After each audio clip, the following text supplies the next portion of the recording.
Welcome to The Explainer. Today, we're distilling an absolute masterclass of a course developed by atmospheric scientist Dr. Hosni Snoun. We're going on a pretty incredible journey, really, transitioning from standard numerical weather prediction all the way to advanced air quality modeling. If you've ever wanted to know exactly how atmospheric scientists model complex, real-world phenomena from the absolute ground up, well, you are in exactly the right place. So think about this for a second. How do you actually turn a standard weather forecast into a full-blown digital dust storm? It sounds kind of like science fiction, right? But it's exactly what we're going to explore today. We're framing this whole challenge by looking at the massive, totally disruptive Shamal dust storm that swept across the Arabian Peninsula back on May 18, 2026. These summer Shamal winds, they lift just enormous quantities of dust. They drop visibility to near zero and impact millions of people. Recreating an event like that digitally is an incredible challenge, but we actually have the perfect pipeline to pull it off. Okay, let's dive right into this. Here is our agenda for today. We'll be covering from weather to air quality, pre-processing the digital environment, configuring the dust engine, running the dust simulation, AI-powered post-processing, and finally, validating and visualizing results. Section 1. From weather to air quality. Making the leap. Now, you really have to understand the fundamental difference here. If you've ever used standard WRF for numerical weather prediction, or NWP, you're used to forecasting the basics, right? Wind, temperature, pressure. And that is a fantastic foundation. But a chemical transport model, a CTM, like WRF-Chem, is honestly a completely different animal. It's absolutely not just regular WRF with a couple of extra switches flipped. It's a full chemical engine bolted directly onto the dynamical core. It completely changes how we think about boundary conditions, because now we aren't just moving air around, we're literally simulating the composition of the atmosphere itself, the aerosols, the dust, and exactly how they interact with sunlight and clouds. Section 2. Pre-processing the digital environment. Building the terrain. Before we can even think about simulating dust, we need a rock-solid physical environment. You can't just turn on a dust engine and hope for the best if your model doesn't even know where the sand is. This brings us to the Weather Pre-Processing System, or the WPS sequence, which happens in 3 very specific steps. First up is GeoGrid, which basically takes static geographical data and interpolates it to our specific domain. For this case, we're using a 100-kilometer resolution domain built via the WRF domain wizard, perfectly targeting the Arabian Peninsula to catch that Shamal wind. Step 2 is UNGRIB. This is where we extract the actual weather data from big global archives like FNL or ERA5. And finally, Step 3 is METGRID, which takes all that extracted weather data and horizontally interpolates it perfectly onto our geographical grid. But hey, listen up, because here is the single most common beginner pitfall. If you're building this yourself, you absolutely must pay attention to this. You have to link the chemistry-aware GeoGrid table.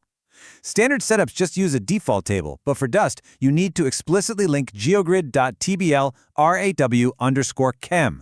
If you miss this one tiny little step, your model gets stripped of all the necessary dust erosion fields, like clay and sand fractions.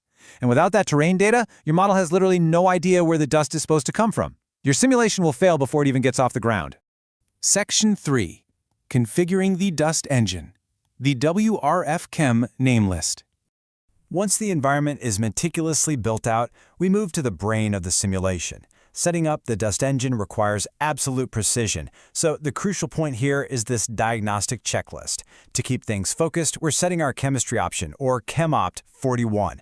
That's a dust-only configuration without getting bogged down in complex gas phase chemistry.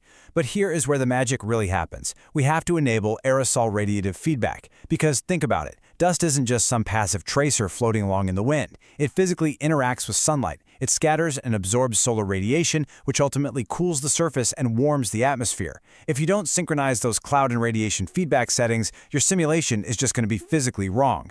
Section 4. Running the dust simulation. Simulating May 18, 2026. With the engine properly configured, it's time to actually fire it up and transition from setup to execution. Now, a truly capable modeler doesn't just run a simulation once and call it a day, right? They perform a sensitivity study. WRF-Chem actually offers multiple different dust parameterizations, and these represent entirely different physical assumptions about how particles get lifted up and how they settle. So we ran 3 different schemes right side by side using the exact same weather data: the standard GeoCart scheme, the AFWA scheme, and the University of Cologne scheme. By doing this, we can rigorously compare the dust loads and figure out which physics engine best captures this specific historical storm.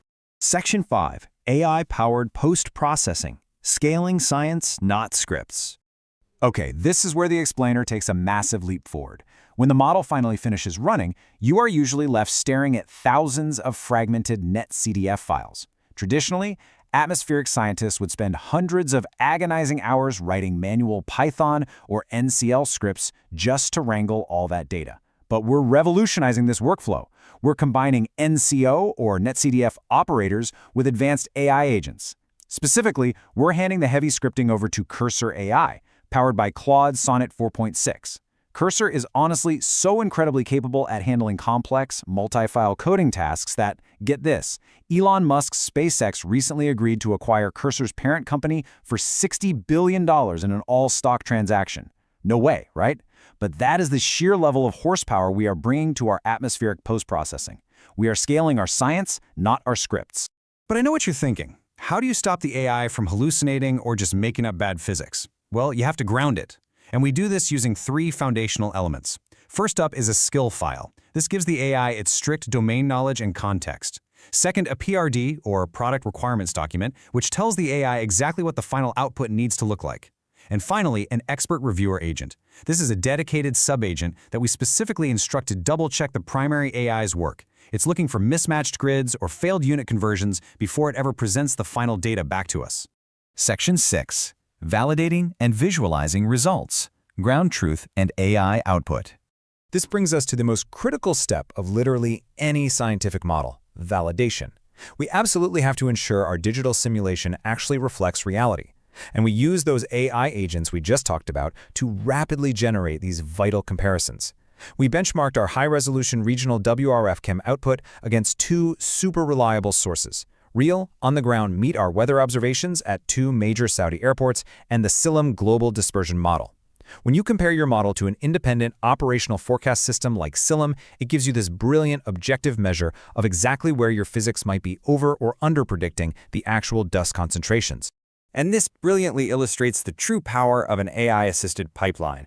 By feeding Claude Sonnet 4.6 our skill file, our PRD file, and directly referencing a highly complex published Journal of Geophysical Research paper, the AI perfectly replicated figure 14 from that paper using our raw netCDF data. I mean, it flawlessly extracted the cross-section coordinates, interpolated the dust and wind fields, calculated the virtual potential temperature, and plotted a beautiful multi-panel figure for each dust scheme, and it did all of that without us writing a single line of manual plotting code. It's just wild. But we definitely need to remember this vital quote from Dr. Snoun's course. While tools like anti-gravity CLI and Cursor AI will save you hundreds of hours, they are a force multiplier, not a replacement. Whenever the AI makes a mistake, it's almost always because it lacks domain grounding. You are still the atmospheric scientist. You have to know enough about the actual physics to catch it when the agent quietly gets a unit conversion wrong. Your expertise, combined with the agent's execution speed, that is the real secret weapon here. Which leaves us with this final thought. You now deeply understand the pipeline to transition from standard weather prediction all the way to building a fully interactive, validated digital dust storm, all while letting AI handle the heavy lifting of your post-processing.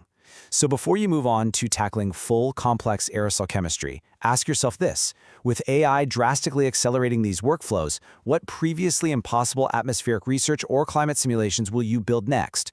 The tools are literally in your hands. Thank you so much for joining me for this explainer, and keep exploring.